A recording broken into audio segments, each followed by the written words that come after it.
Bonjour, bienvenue à tous. On est ravis de vous retrouver ici à Lyon pour la convention Patrimonia édition 2023. Les invités de gestion de fortune aujourd'hui, c'est Romain Battu. Bonjour Romain. Bonjour Fabrice. Responsable distribution Lumina, une plateforme multiboutique de Generali Investments. Et à vos côtés, Greg Favre. Bonjour Greg. Bonjour. Vous êtes responsable des relations clients en France chez Adam Street Partners. On va parler private equity ensemble puisque c'était une volonté, Romain, tout à fait, pour Generali de démocratiser le private equity. Absolument. Avec justement la plateforme Lumina. Expliquez-nous. Alors Generali avait comme ambition de trouver un produit de private equity qui soit disponible pour ses clients retail, donc en unité de compte, et qui puisse être liquide et perpétuel. Et donc Generali a demandé à sa boutique spécialisée dans les fonds alternatifs et dans la sélection de fonds alternatifs, Lumina, donc qui a 15 ans d'expérience dans la sélection de fonds alternatifs, de trouver un gérant qui puisse tenir ce cahier des charges. Et Lumina a du coup trouvé Adam Street Partners, gérant de private equity et d'actifs privés de manière générale, principalement basé aux US et principalement disponible aux investisseurs institutionnels américains. Oui. Et donc Adam Street a trouvé aussi très intéressant de venir en Europe et de toucher une clientèle nouvelle, et donc a été très heureux de participer à ce projet. Romain, on imagine que voilà, vous aviez le choix parmi le private equity. C'est vrai que c'est une classe d'actifs qui a le vent en poupe, qui est très demandée. Pourquoi ce choix d'Adam Street Partners parmi les dizaines de sociétés de gestion qui font du private equity? Alors parce que c'était un acteur qui déjà était peu présent sur le continent européen et qui du coup apportait une certaine nouveauté.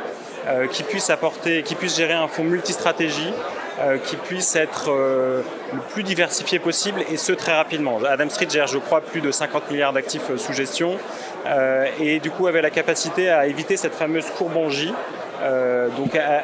au début du fonds, grâce à sa partie secondaire et à sa partie private debt notamment, dette privée. Et peu de gérants finalement avaient ce standing-là et cette capacité-là. Et donc ça a été un choix assez rapide finalement. Ça a été le choix. Un courbe en J, c'est vrai que c'est le début des investissements qui souvent perdent un peu d'argent avant que ça revienne à meilleure fortune et peut-être qu'il y ait des grandes réussites. Alors justement, ils sont avec nous, enfin l'équipe Adam Street Partners.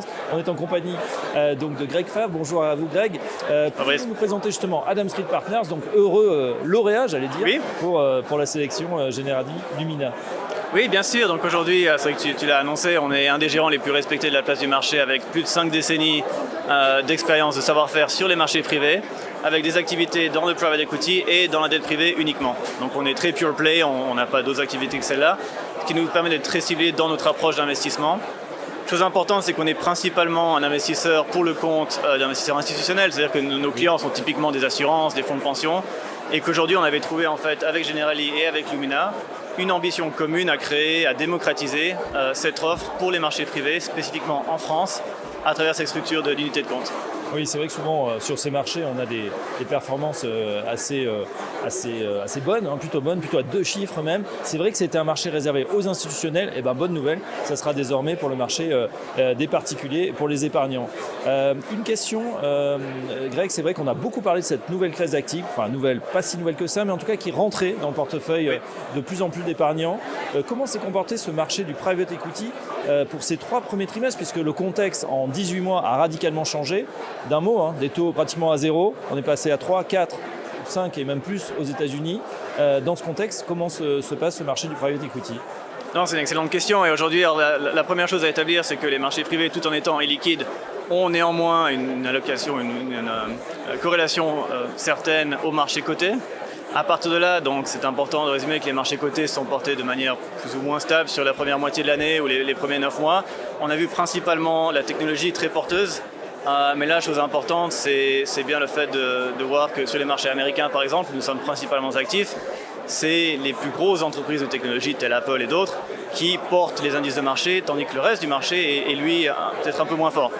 Donc, c'est pas non plus la fête sur les marchés tous les jours, et à partir de là, c'est important d'être très prudent dans l'approche d'investissement. Mais il y a peut-être une notion, c'est le fait de la volatilité qu'on voit instantanément sur les marchés, parce qu'on est coté en millisecondes, alors que le private equity, finalement, on a un temps un petit peu plus long.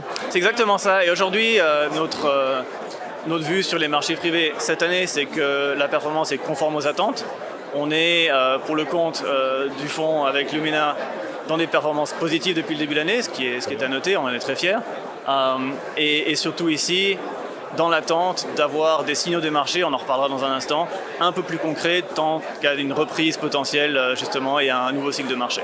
Alors justement, dans le contexte actuel que vous avez décrit, quels sont les points forts d'Adam Street Partners et quelle est la stratégie qui est mise en œuvre dans le fonds? Alors une chose que mon collègue avait mentionné ici et qui était importante pour nous, c'était la diversification. C'est quelque chose où aujourd'hui, pour créer cette diversification, il fallait un acteur qui soit vraiment global avec des bureaux dans le monde, c'est le cas pour nous, on est actif en Asie, en Europe et aux États-Unis, et avec de multiples stratégies à disposition afin en fait de prendre au mieux les tendances de marché, d'en faire profiter nos investisseurs. Donc aujourd'hui, le portefeuille du fonds Lumina est composé d'investissements secondaires, de dette privée, de primaire, de co-investissement et de capital croissance, Oui. avec des poids qui à terme devraient être équivalents entre ces 5 stratégies, donc 20% pour chacune.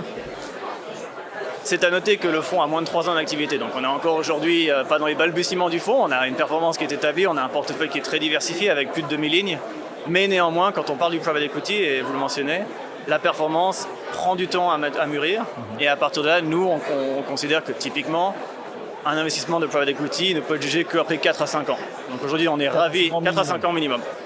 On est ravis aujourd'hui de la performance déjà établie pour le fonds, mais on est tout autant conscient que l'objectif immédiat et d'éviter cette courbe en J, d'éviter des rendements potentiellement négatifs dans les premières années du fonds, Oui. afin de garantir à des investisseurs qui ont une liquidité bimensuelle de pouvoir en fait venir et rentrer et sortir du fonds comme ils le souhaitent. La manière dont le fonds en particulier a pu gérer la conjoncture actuelle, c'est à travers 2 stratégies principales. On a le marché secondaire, qui a été extrêmement porteur durant la période Covid et les 18 mois qui ont suivi le Covid, avec en fait les institutionnels et les gérants du PI qui ont tous pu profiter en fait d'un marché qui était en pleine explosion. Et ensuite une tendance qui s'est complètement renversée sur les 18 mois passés, donc on pense ici à la période depuis 2022, où tout d'un coup les marchés cotés sont ralentis, le cycle s'est inversé, et à partir de là le marché secondaire est devenu un vrai marché de la liquidité, avec des institutionnels qui ont vendu de ce fait leur portefeuille généralement de grande qualité sur le marché secondaire à des décotes très importantes. Nous, on était positionnés déjà avec le fonds Lumina sur une allocation d'environ 50-60% sur les marchés secondaires à l'époque. D'accord. On a continué à maintenir sa allocation à travers les derniers 18 mois pour en fait arriver aujourd'hui à rajouter de nombreuses lignes à des décotes importantes tout en ayant un axe néanmoins sur la qualité sous-jacente des sociétés. En creux, Greg, j'entends que vous avez fait les soldes et c'est Oui. plutôt pas mal. Les perspectives pour les prochains mois sur cette classe d'actifs private equity, elles sont bonnes? Elles sont bonnes, on reste positif même si on est dans l'attente du nouveau de signaux plus concrets. Il y a un équilibre encore à trouver entre les banques centrales et la hausse des taux et l'inflation. On voit que tant la hausse des taux que l'inflation commence à se corriger, ça va prendre du temps. On voit aujourd'hui que des classes d'actifs dans les marchés privés comme la dette privée continuent d'être très attractifs. Je pense à la dette privée, on en a 15-16% dans le fond qui aujourd'hui permettent de générer entre 10-12% suivant les emprunts de coupons cash, n'est-ce pas? Donc bien supérieur ici au marché public et qui devrait nous permettre à terme de continuer à générer de la performance. Chose importante à noter comme dernier point, c'est le fait que quand on pense à construire un portefeuille comme celui-ci, étant donné la période long terme du private equity, on a forcément ici un intérêt à se concentrer sur la performance à court terme pour éviter la courbe en J. On a du secondaire, on a la dette privée. Mais en support, on a déjà ici une construction d'un portefeuille qui inclut du co-investissement, du capital croissance et du primaire, qui sont en fait des stratégies qui vont porter la performance dans les 5 à 10 ans à venir. Et c'est des éléments qui rentrent déjà dans le fond aujourd'hui. C'est très clair. En tout cas, merci pour cette vue sur le private equity. Romain Battu, on finit avec vous justement sur les CGP qui nous écoutent, des professionnels de la finance qui sont intéressés ou qui peuvent être intéressés par cette offre. Comment on fait pour y accéder? C'est assez simple, je vous invite à contacter, si vous êtes déjà en contact avec Generali, votre contact habituel de Generali Vie ou Generali Investments. Et puis si vous n'êtes pas encore en contact avec eux, je vous invite à aller sur notre site lumina.com et vous retrouverez mes coordonnées, on sera content de répondre à vos demandes. Voilà, lumina.com pour cette offre private equity, donc on l'a compris, gérée par Adam Street Partners. Un grand merci à vous deux. Romain Battu, responsable distribution Lumina. Merci. Greg Fabre, responsable des relations clients en France chez Adam Street Partners. À très bientôt, messieurs, sur Décideur TV. Merci. Merci.